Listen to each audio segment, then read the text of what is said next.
Thank you for the question. Certainly the presence of a pope with any head of state can be interpreted in different ways. It can be interpreted and has been interpreted by some as, the Pope or the Church is saying it's okay that they live like that. And others may say things differently. I would go back to something I said in my initial remarks about the importance of understanding the primary purpose of the travel that I do, that the Pope does to visit the people, and of the great value that the system that the Holy See continues with at times great sacrifice to maintain diplomatic relations with countries throughout the world. And sometimes we have diplomatic relationships with countries that have authoritarian leaders.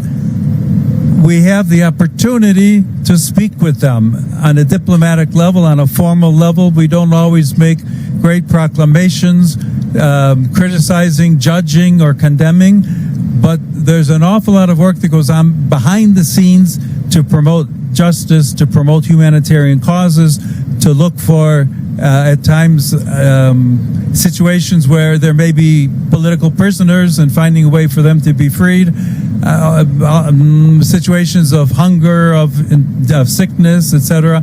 So the Holy See, by maintaining, if you will, a neutrality and looking for ways to continue our positive diplomatic relationship with so many different countries, we're actually trying to find a way to apply the gospel to concrete situations so that the lives of people can be improved. People will interpret the rest of it as they will, but I think it's important for us to look for the best way that we can to try and help the people of any given country. Grazie Santità. La prossima domanda è di Verena Schalter della radio tedesca. Holy Father, congratulations to your first papal trip to the global south. We saw a lot of enthusiasm and also, even euphoria. I can imagine that this was also for you very moving. I would like to know how you assess the decision of Cardinal Reinhard Marx, Archbishop from Munich and Freising, on the permission that he gave permission to the blessing of same-sex couples in his diocese, and in light of different cultural and theological perspectives, especially in Africa, how do you intend to preserve the unity of the global church on that particular matter? First of all, I think it's very important to understand that the unity or division of the church should not revolve around sexual matters.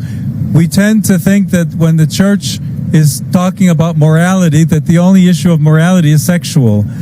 And in reality, I believe there are much greater and more important issues such as justice, equality, freedom of men and women, freedom of religion, that would all take priority before that particular issue. The Holy See has already spoken to the German bishops. The Holy See has made it clear that we do not agree with the formalized blessing of couples, in this case homosexual couples, as you ask, or couples in irregular situations, beyond what was specifically, if you will, allowed for by Pope Francis in saying all people receive blessings. When a priest gives a blessing at the end of Mass, when the Pope gives a blessing at the end of a large celebration like such we had today, there are blessings of all people.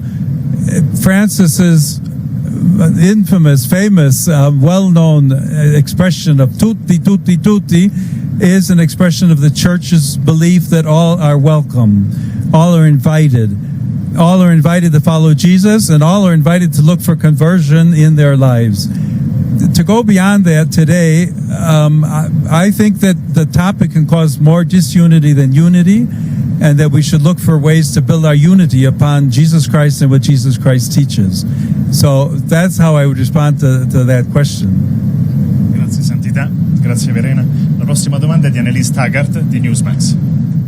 Holy Father, thank you very much. You have spoken on this trip about how people hunger and thirst for justice. It was just reported this morning that Iran has executed yet another one of the members of the opposition. And this comes as it has been said that the regime has also publicly hanged multiple other people as well as murdered thousands of its own people. Do you condemn these actions, and do you have any message to the Iranian regime? I condemn all actions that are unjust. I condemn the taking of people's lives. I condemn capital punishment. I believe that human life is to be respected and that all people from conception to natural birth, their lives should be respected and protected.